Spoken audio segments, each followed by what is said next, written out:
வாழ்க வளமுடன். ஓம் நமச்சிவாய. அனைத்து தமிழ் உள்ளங்களுக்கும் வணக்கம். நிகழும் ஸ்ரீ மங்களகரமான குரோதி ஆண்டு நவம்பர் மாதம் 16ஆம் தேதி சனிக்கிழமை அன்று பிரதமை திதியில் கிருத்திகை நட்சத்திரத்தில் வரியான் நாமயோகத்தில் பாலவம் கர்ணத்தில் அமிர்தயோகம் கூடிய நன்னாளில் இந்த மகத்தான கார்த்திகை மாதம் பிறக்கிறது.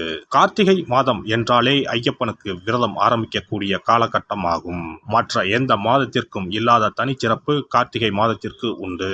இந்த கார்த்திகை மாதத்தில்தான் மழை, வெயில், பனி ஆகிய அனைத்தும் கலந்த காலநிலை நிலவும். கார்த்திகை மாதத்தில் கார்த்திகை தீபம், சோமவார விரதம், உமா மகேஸ்வர விரதம், கார்த்திகை ஞாயிறு விரதம், கார்த்திகை விரதம், விநாயகர் சஷ்டி விரதம், முடவன் முழுக்கு, கார்த்திகை மாத வளர்பிறை, துவாதசி, துளசி கல்யாணம் போன்ற வழிபாடுகள் மேற்கொள்ளப்படுகின்றன.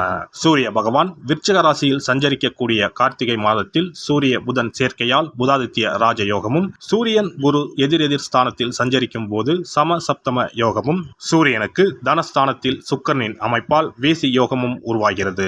இந்த கிரக அமைப்பினால் உங்கள் ராசிக்கு இம்மாதம் ஏற்படும் சுபம் மற்றும் அசுப பலன்கள் என்ன என்பதனையும், அசுப பலன் ஏற்படுமாயின் ராசிக்காரர்கள் செய்ய வேண்டிய பரிகாரம் என்ன, வழிபட வேண்டிய தெய்வம் யார் என்பதனை பற்றியும் விரிவாக காண்போம். பிறக்கப் போகும் இம்மாதத்தில் உங்கள் வாழ்வில் வளமும் நலமும் செல்வ செழிப்பும் பெற்று வாழ்வில் உயரிய நிலையை அடைய எல்லாம் வல்ல எம்பெருமானை வேண்டி விரும்பி கேட்டுக்கொள்கிறேன். கன்னிராசி அன்பர்களே, நீங்கள் உணவிற்கு முக்கியத்துவம் அளிப்பவர்கள்.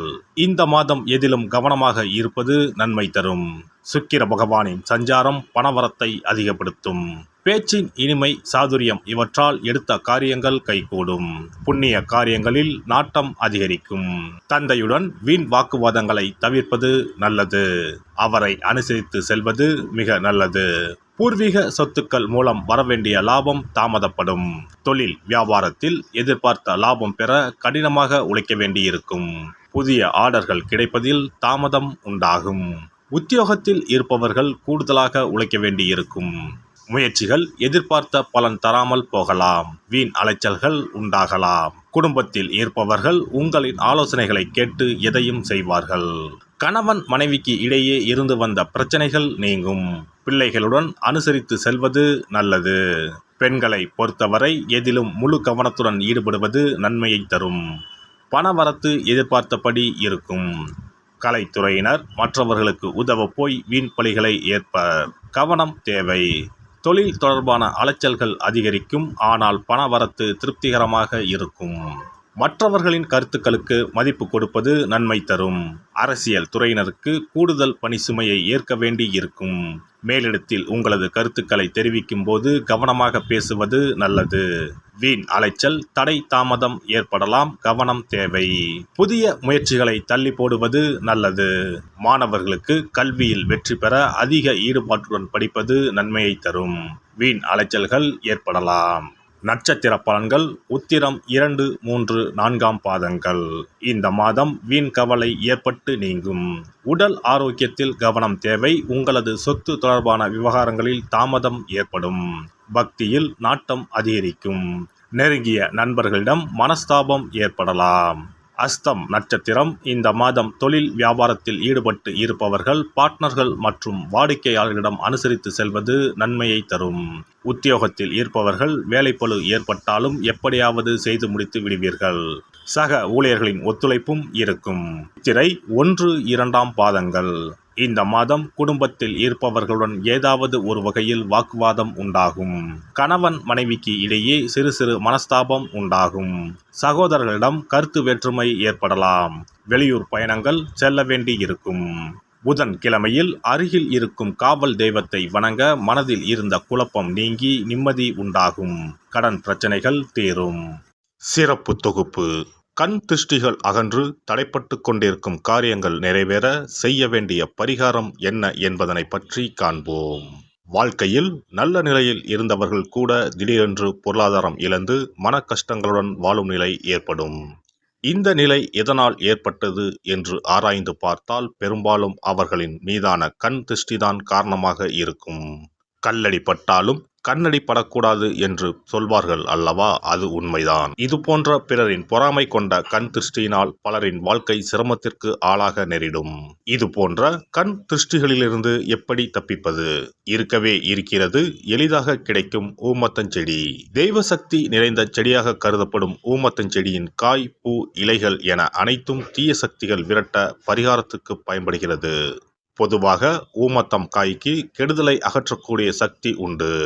நம் வீட்டில் உள்ள எதிர்மறை சக்தியை அகற்றுவதற்கு ஊமத்தங்காய் தீபம் சிறந்த பரிகாரமாகிறது. தெய்வீக மகத்துவம் நிறைந்த ஊமத்தங்காய் மற்றும் பூவையும் எடுத்துக்கொள்ளுங்கள். வீட்டுக்கு அருகில் இல்லை என்றால் நாட்டு மருந்து கடைகளில் கிடைக்கும். இந்த 2 பொருட்களையும் மஞ்சள் தண்ணீரை கொண்டு நன்றாக கழுவி விடுங்கள். சிறிது நேரம் அவற்றிலுள்ள ஈரம் போக ஆறவிட்டு பிறகு அவற்றை ஒரு மஞ்சள் துணியில் குலதெய்வத்தை வேண்டி ₹1 நாணயத்தோடு சேர்த்து முடிந்து வீட்டின் நிலைப்படியில் கட்டி தொங்க விடுங்கள். இந்த முடிச்சை வெள்ளிக்கிழமை அல்லது ஞாயிற்றுக்கிழமைகளில் தயார் செய்து வாசல் படியில் கட்டுவது சிறப்பு. தினமும் வீட்டில் தீபம் ஏற்றி காண்பிக்கும் போது இந்த முடிச்சுக்கும் காண்பிக்கவும். இதேபோல் ஊமத்தம் இலைகள் கிடைத்தால் அந்த இலைகளை சுத்தமான மஞ்சள் தண்ணீரில் கழுவிவிட்டு அவற்றை கொண்டு வீட்டில் இருக்கும் விநாயகருக்கு திங்கள் கிழமைகளில் தொடர்ந்து அர்ச்சனை செய்து வர வேண்டும். ஊமத்தம் பூவையும் விநாயகருக்கு சூட்டலாம். 3 வாரங்கள் தொடர்ந்து திங்கள் கிழமைகளில் விநாயகருக்கு ஊமத்தை இலையால் அர்ச்சனை செய்து ஊமத்தம் பூவை சூட்டி வழிபட்டால் வீட்டில் உள்ள கெட்ட சக்தி நடமாட்டம் மற்றும் கண் திருஷ்டிகள் தீரும். ஊமத்தம் செடியும் சிவபெருமானுக்கு உகந்த இலை ஆகும். இந்த ஊமத்தங்காய் வைத்து சிவபெருமானுக்கு தீபம் ஏற்றி வழிபடுவதன் மூலம் நமது பிரச்சனைகளில் இருந்து எளிதாக விடுபட முடியும். முதலில் 2 ஊமத்தங்காய்களை எடுத்துக்கொள்ள வேண்டும். அவற்றின் மீது முட்கள் இருப்பதால் மிகவும் கவனமாக கையாள வேண்டும். ஊமத்தங்காயின் காம்பு பகுதிகளை வெட்டி கொண்டு கத்தியை பயன்படுத்தி ஊமத்தங்காயின் உள்ளே இருக்கும் விதை பகுதியை முழுவதுமாக நீக்கிவிட வேண்டும். பின்னர் 2 அகல் விளக்குகள் மற்றும் விளக்கு வைப்பதற்கான 2 தட்டுகளை எடுத்து சுத்தம் செய்து அவற்றிற்கு மஞ்சள் குங்குமம் பொட்டு வைத்துக் கொள்ள வேண்டும். பின்னர் 2 தட்டின் மீதும் ஒவ்வொரு அகல் விளக்கை வைத்துக் கொள்ள வேண்டும். அதன் பிறகு எப்போதும் பூஜை செய்வதற்கு வைப்பது போன்ற வெத்தலைப்பாக்கு, பழம் போன்றவற்றை வைத்துவிட்டு 2 விளக்குகளையும் ஏற்றி சிவபெருமானை மனதார வேண்டிக் கொள்ள வேண்டும். எனக்கு இருக்கும் பிரச்சனைகள் அனைத்தும் தீர்ந்து இன்பமான வாழ்க்கை கிடைக்க வேண்டும் என வேண்டிக் கொள்ள வேண்டும். இந்த பூஜையை வெள்ளிக்கிழமை அன்று தொடங்கினால் தொடர்ந்து 9 வெள்ளிக்கிழமைகள் செய்ய வேண்டும். ஊமத்தங்காயின் மீது எவ்வாறு முட்கள் இருக்கிறதோ அதுபோல நமது வாழ்க்கையில் இருக்கும் முட்கள் போன்ற பிரச்சனைகளை அவை தீர்த்து வைக்கின்றன. இந்த பூஜையை நாம் தொடர்ந்து செய்து வருவதால் நம் மீது இருக்கும் கண் திருஷ்டிகள் அகன்றுவிடும். தீராத துயரங்கள் தீர்ந்துவிடும். பணம், நகை நம்மிடம் பெருகி வரும். சிலருக்கு கையில் சுத்தமாக பணம் இருக்காது.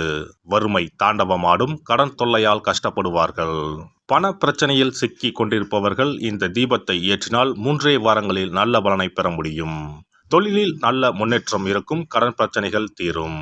உறவினர்களிடையே பகைமை இருந்தால் அவையும் மறைந்துவிடும். நோய்வாய் உள்ளவர்கள் இந்த தீபத்தை ஏற்றுவதன் மூலம் நல்ல பலனை பெற முடியும். பொதுவாகவே எந்த பரிகாரம் என்றாலும் அதை முழு நம்பிக்கையுடன் செய்தால் மட்டுமே முழு பலன் கிடைக்கும் என்பதை நினைவில் கொள்ளுங்கள்.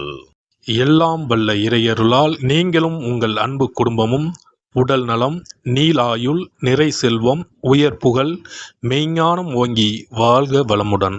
இந்த வீடியோ பதிவு உங்களுக்கு பிடித்திருந்தால் லைக் பண்ணுங்க, கமெண்ட் பண்ணுங்க, ஷேர் பண்ணுங்க. மறக்காம சப்ஸ்கிரைப் பண்ணுங்க. பக்கத்துல இருக்கிற பெல் பட்டனை கிளிக் பண்ணுங்க. நன்றி, வணக்கம். ஓம் நமச்சிவாய. சிவாய நம.